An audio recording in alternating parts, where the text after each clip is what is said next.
Ako ba sabi ni Aling Clara, Hmm, walang emergency situation. yes. Yan, alam mo, yan ang problema. Pag ang nagsasalita para sa Malacanang, walang access sa kanyang principal. Kaya nagmumukha siyang Tanji tuloy. Mumukhang kawawa. Pero mo, sinasabi niya, walang krisis. Ako naman, nung isang Lunes, ang title ng aking programa, In Crisis. Siya lang ang hindi naniniwala. O yan, ngayon sinampal siya ng deklarasyon ng state of emergency ng kanyang principal. Ngayon, ang ano ang mangyayari? Talagang may problema tayo. Kaya talagang dapat mag-declare ng state of emergency.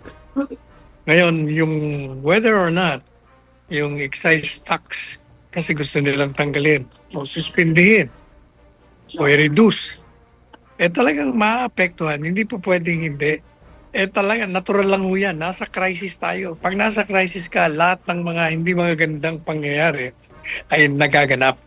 Kaya, ang gawin ho natin, eh, makisama na lang tayo maganda sa mga sarili natin dahil talagang yan ang kalakaran ngayon. Whether we like it or not, that's reality.